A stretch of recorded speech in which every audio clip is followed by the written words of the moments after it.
തീരദേശ മേഖലയിലെ വിദ്യാഭ്യാസ സ്ഥാപനത്തിന് കിംസ് ഹെൽത്തിന്റെ കൈത്താങ്ങ്. പെരുമാതുറയിലെ ഗവൺമെന്റ് LP സ്കൂളിന് പുതിയ ബെഞ്ചും ഡെസ്കും കൈമാറി. കിംസ് ഹെൽത്തിന്റെ CSR ഫണ്ട് ഉപയോഗിച്ചാണ് ബെഞ്ചും ഡെസ്കും സ്കൂളിനായി വാങ്ങി നൽകിയത്. മത്സ്യത്തൊഴിലാളി കുടുംബങ്ങളിൽ നിന്നും നൂറുകണക്കിന് വിദ്യാർത്ഥികൾ പഠിക്കുന്ന വിദ്യാലയമാണിത്. അടുത്ത അധ്യയന വർഷത്തിന് മുന്നോടിയായി സ്കൂളിലെ നവീകരണ പ്രവർത്തനങ്ങൾക്കാണ് കിംസ് ഹെൽത്തും പങ്കാളിയായത്. കിംസ് ഹെൽത്തും സ്നേഹജീവനും സംയുക്തമായി സംഘടിപ്പിച്ച ആരോഗ്യ വിദ്യാഭ്യാസ മെഗാ ക്യാമ്പ് ഉദ്ഘാടനം ചെയ്തുകൊണ്ട് doctor MA Saadulla rebuild Perumathura പദ്ധതി പ്രഖ്യാപിക്കുകയുണ്ടായി. ആ പദ്ധതിയുടെ ഭാഗമായി നിരവധി വികസന പ്രവർത്തനങ്ങൾ കിംസ് ഹെൽത്തിൻ്റെ CSR ഫണ്ട് ഉപയോഗിച്ച് പെരുമാതുറയിൽ നടന്നു വരുന്ന വിവരം എല്ലാവർക്കും അറിയാം.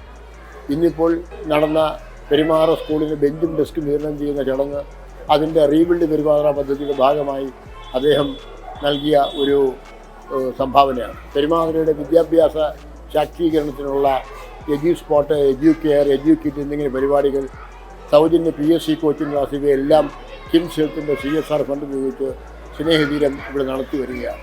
ഇന്ന് പെരുമാതുറ സ്കൂളിൽ നടന്ന ഈ ബെഞ്ചും ഡെസ്കും വിതരണ ചടങ്ങിനുള്ള സന്തോഷത്തിൽ ഇവിടുത്തെ അധ്യാപകരോടും വിദ്യാർത്ഥികളോടൊപ്പവും ഞാനും പങ്കുചേരുന്നു. നാട്ടുകാർക്ക് വേണ്ടി കിംസ് ഹെൽത്തിന് നന്ദി അറിയിക്കുന്നു.